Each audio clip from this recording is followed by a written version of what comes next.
सबसे पहले आपको आगाह करें कि वफाकी वज़ीर बराए इत्तलाआत और नशियात डॉक्टर फिरदौस आशिक अवान इस वक्त मीडिया से गुफ्तगू कर रही हैं। तरजीहात हैं हुकूमत इलेक्शन कमीशन की स्ट्रेंथनिंग की तरफ रवाना है और यकीनन वो तमाम क्यास, वो तमाम अपनी मनपसंद सेल्फ एनालिसिस बेस्ड जो अनरेस्ट क्रिएट करने की कोशिशें थी वो दम तोड़ती नज़र आ रही हैं और इंशाल्लाह रूल ऑफ लॉ इस मुल्क में इंश्योर होगा और पाकिस्तान के अवाम की मुंतखब शुदा ये जो पार्लियामेंट है वो अपनी टर्म पूरी करेगी। और इस हवाले से कल वज़ीर आज़म पाकिस्तान ने जो इकनॉमिक रिवाइवल प्लान हाउस में पुट किया है उस पर इम्प्लीमेंटेशन के लिए फास्ट ट्रैक पे वार फुटिंग पे काम जो है उसकी मॉनिटरिंग होगी। और रात जो इत्तेहादी जमातों का इजलास में एनर्जी क्राइसिस को प्रायोरिटी नंबर 1 बनाते हुए उसके हल के लिए कंसर्न मिनिस्ट्रीज़ को हदायत दी गई हैं और इंशाल्लाह आप देखेंगे कि अवाम को मसाइल से निकालने के लिए हुकूमत की जो कमिटमेंट है उस पर अमल दरामद होगा। अभी भी क्या आप वाकई समझती है कि अब जो अरसा आप लोगों कर रहे हैं डगमगाती हुकूमत को यकीनन इस वक्त सहारा तो मिल गया, वक्ती है या तादेर है, लेकिन क्या आप समझती हैं कि वाकई अब आप लोग पैसे बनाने की बजाय अपनी, यानी अक्सर लोग ऐसे हैं कि हुकूमत अवामी मसाइल हल करने पर तवज्जो देगी? देखिए, सबसे पहले तो लाला जी बात यह है कि सबको एक लाठी से ना हांका करें और हर शोबे के अंदर हर तरह की वैरायटी मौजूद होती है। तो मैं ये समझती हूँ कि इस इल्ज़ामात की फैक्ट्री जो चलती है उसमें आज तक पाकिस्तान में सबसे आसान काम है उंगली उठाना, उसको साबित करना जो है सबसे मुश्किल काम है और उसके लिए अच्छे कवानीन ही उसके रास्ते में रुकावट डाल सकते हैं।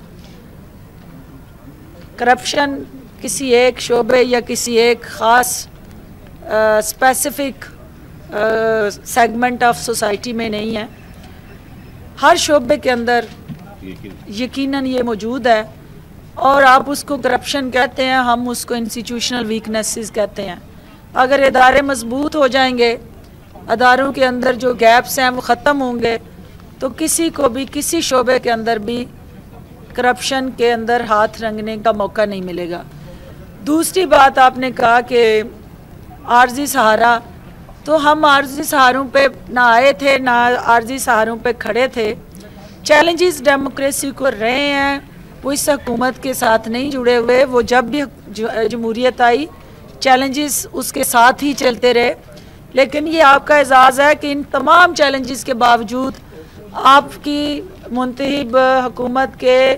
यूनानिमस प्राइम मिनिस्टर ने मोर दैन 45 मंथ्स जो हैं ये पाकिस्तान की तारीख में है कि आज तक किसी भी जमहूरी वज़ीर आज़म ने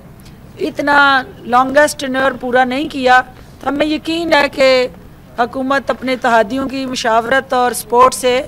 टेन्योर भी पूरा करेगी और अवाम को रिलीफ भी देगी, क्योंकि हमने पर्ची लेके दोबारा वापस इस हाउस में आना है। तो ये पर्ची पे यकीन रखने वाले जो हैं वो अवाम के मसाइल से आंखें नहीं चुरा सकते। डॉक्टर साहब, क्या जैसे आपने कहा है कि अपोजिशन के साथ आपकी मुशावरत चल रही है ये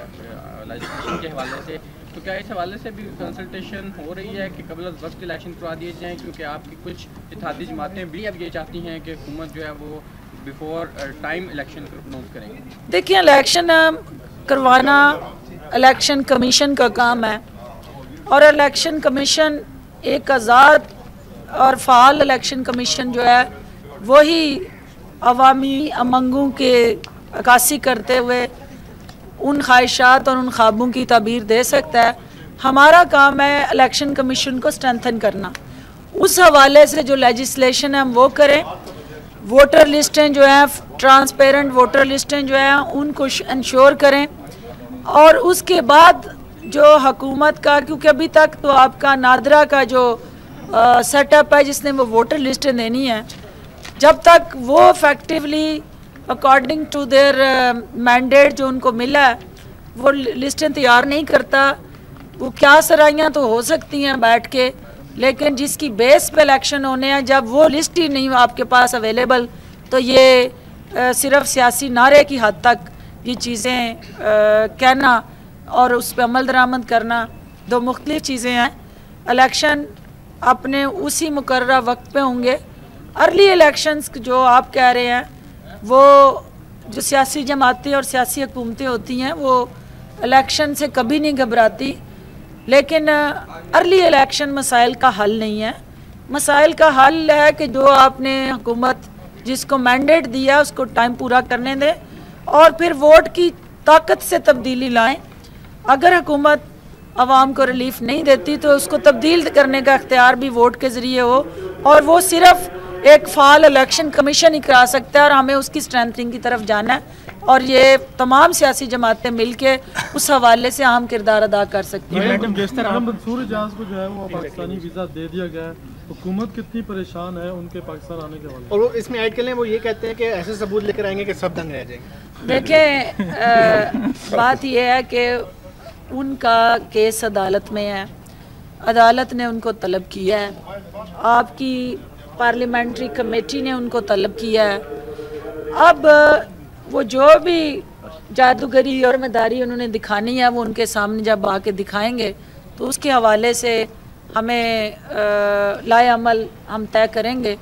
हमने अगर उनके आने से परेशानी होती हमें तो हम उनको कभी वीज़ा ना इशू करते। वीज़ा जो है हुकूमत की मर्ज़ी के बगैर इशू नहीं होता,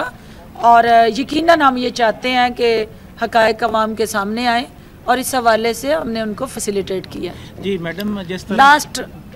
जी हाँ जी, जिस तरह पीपल्स पार्टी का ये कहना है कि बैलेट के ज़रिए तब्दीली आएगी, तो इसमें जब कंसेंसस की आप बात कर रहे हैं तो आपका ऑल पार्टीज़ कॉन्फ्रेंस बुलाने का भी प्रोग्राम है, क्योंकि कुछ पार्टियां जो हैं वो इस वक्त ऐवान में नहीं हैं। देखें, जिन्होंने इलेक्शन का बाइकआउट किया था अब उन्हें इलेक्शन में आने की जल्दी है, तो इलेक्शन ख्वाहिशात की बेस पे तो नहीं होते। इलेक्शन तो एक आइन और कानून की जो आपकी प्रोविजन है उसके तहत होने हैं, तो ख्वाहिशात पे इलेक्शन का इनेकाद जो है हर सियासी जमात की ख्वाहिश पे नहीं हो सकता। उसके लिए मुनासिब वक्त का इंतज़ार करें। इलेक्शन से पहले जो इलेक्शन की वो तो खुद कह रहे हैं कि हम अभी तैयार नहीं है इलेक्शन के, तो जो वो ख्वाहिश रखने वाले भी अगर तैयार नहीं है तो फिर इलेक्शन चाह कौन रहा है। Ma'am last question,